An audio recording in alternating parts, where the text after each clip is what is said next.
त्यांनी आता त्यांची आपण घेतली प्रतिक्रिया। आता इथून पुढे आपण सुवर्णपूर्ण पाहू शकतो बघा, इथे आता फोमिंग करण्याचं काम सुरू आहे।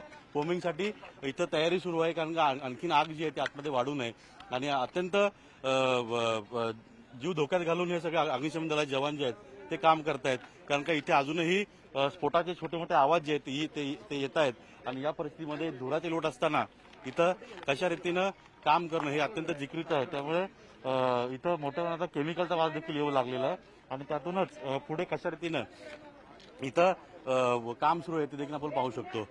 इथे मी रमेश भटला सांगतो, इथे बघा, इथे पुढे एक मोठा खड्डा दिसतोय आणि त्या खड्ड्यामध्ये तिथं स्फोट झाला असावा अशी शक्यता वर्तवली जाते, कारण का लाईव्ह टँकर आहे तिकडे, तो भी फुटलेला आहे। लाईव्ह टँकर, केमिकल टँकर उभा आहे, तो फुटलेला आहे पूर्ण। तो तिथे केमिकल टँकर एक उभा आहे, गाडी सकट दिसतो उभा आहे। इथं मोठा एक खड्डा झालेला दिसतोय, ही संपूर्णपणे इथं कंपनी होती, पूर्ण छत होतं, इथे खड्डा पडला आणि इथेच संपूर्णपणे कंपनीचं पूर्णपणे नुकसान झालेलं। याचा अर्थ ब्लास्ट जो आहे तो इथे झाला असावा। या भागामध्ये जे आहे ते कशा रीतीनं स्फोट झालेला ते आपण दाखवू शकतो। मी दृश्यामध्ये दाखवू इच्छितो की हा जो पुढे इथे आपल्याला खड्डा दिसतोय, या खड्ड्यामध्ये मोठ्या प्रमाणात खड्डा पडलेला आहे आणि संपूर्ण छप्पर जे आहे ते या सगळ्या कंपनीचं उडालेलं आहे आणि तिथून हेच लक्षात येतं की इथंच मोठा स्फोट झाला असावा। पूर्णतः इथं इमारत जी होती ती पूर्णतः जमीनदोस्त झालेली आहे। इथे तो खड्डा आहे बघा, पुढे आपल्याला खड्डा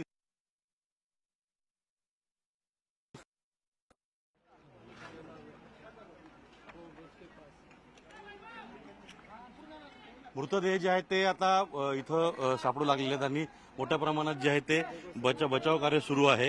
हा खड्डा समोर आपण पाहिला तर हा संपूर्ण समोरचा खड्डा दिसतोय आणि आतमध्ये जवळपास 20 ते 25 लोक काम करत होते अशी माहिती मिळते आणि ब्लास्ट जो झालेला आहे, हा मोठा खड्डा पडलेला आहे, त्या खड्ड्यामध्येच ब्लास्ट झाला होता आणि त्यानंतरच पूर्ण ही इमारत उडाली आणि इथून आजूबाजूला जवळ 5-6 किलोमीटरपर्यंत मोठे हादरे बसलेले आहेत आणि एकंदर या सगळ्या परिसरामध्ये आपण जर पाहिलं तर पूर्णतः हा सगळा परिसर जो आहे तो पूर्णपणे जमीनदोस्त झालेला आहे, मोठ्या प्रमाणात नुकसान झालेलं आहे। आजूबाजूच्या सगळ्या कंपन्या ज्या आहेत त्या उडालेल्या आहेत।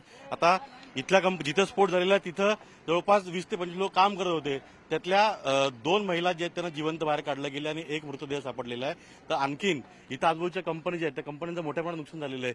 तिथं किती लोक काम करत होते, कारण का हा ब्लास्ट झाल्यानंतर बाजूला देखील ज्या कंपन्या आहेत तिथं देखील ब्लास्ट झाले आणि याचा हादरा बसल्यामुळे पूर्णतः कंपनी इथलं जे काम करणारे कर्मचारी जे आहेत त्या सगळ्यांना मोठ्या प्रमाणात नुकसान झालेलं दिसतंय। पुन्हा मी दाखवतो सुवर्ण की कशा रीतीनं हा जो खड्डा आहे या खड्ड्यामध्येच इथं ब्लास्ट झालेला आणि हीच ती कंपनी, ह्या कंपनीचं नाव जे आहे ते अद्याप स्पष्ट झालेलं नाही। तर नाव काय कंपनीचं, या कंपनीचं नाव काय कळालंय? नाही, कंपनीचं नाव अजूनपर्यंत स्पष्ट नाही, कारण पूर्ण कंपनी जी आहे ही कंपनी पूर्णपणे उद्ध्वस्त झालेली आहे। इतका मोठा ब्लास्ट होता की 5-6 किलोमीटरपर्यंत हादरे बसलेले होते। या सगळ्या ह्याच्यामध्ये पूर्णतः हादरे बसलेले होते।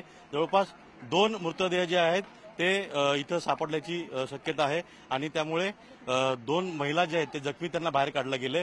आणखीनही काही लोकांचे मृतदेह जे आहेत ते बाहेर काढण्याचं इथं तयारी सुरू आहे। पण पूर्णतः आपण जर पाहिलं सुवर्ण इथे आणखीन एक ब्लास्ट झालेला आहे।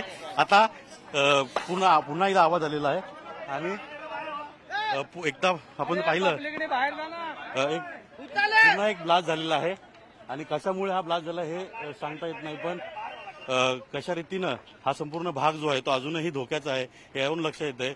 आता इथंच आपण बघितलं की एक मोठा आवाज आला आणि इथं जवळपास बऱ्याच कंपन्या असल्यामुळे त्यातून पुन्हा एकदा जो आवाज आल्यामुळे पुन्हा इथे पळापळ सुरू झाली, पण अग्निशमन दलाचे जवान जे आहेत ते अजूनही शर्थीचे प्रयत्न करतायत। सुवर्ण, अजित, 2 मृतदेह सापडलेले इथे असं सांगितलं। अजित, माझा आवाज तुमच्यापर्यंत पोहोचतोय? विलास, तुझा आवाज येतोय। टँकर तर आपण पाहिले तर आतमध्ये अजित, तुम्ही थोडंसं काळजी घ्या सगळ्या गोष्टींची, कारण तिथे ब्लास्ट होत आहेत आणि तुम्ही तुमच्याकडे आता कुठल्याही सुरक्षेची हे नाहीये आणि केमिकलचा सुद्धा तिथं गंध येतोय असं तुम्ही सांगताय। थोडंसं अंतरावरून तुम्ही हे दाखवू शकला तर बरं, तुमची सुरक्षा सुद्धा अतिशय महत्वाची आहे। नक्कीच विलास, एक मृतदेह पुन्हा एकदा सापडलेला आहे आणि इथं जवळच मागे प्रोग्रेस कंपनी 2016 जी घटना घडली होती त्यामध्ये जो अहवाल समोर आला होता त्यावेळी की इथून ज्यावेळेस ती प्रोबेस कंपनीमध्ये केमिकल टँकर लोडिंग किंवा अपलोडिंग करताना ती घटना घडली होती.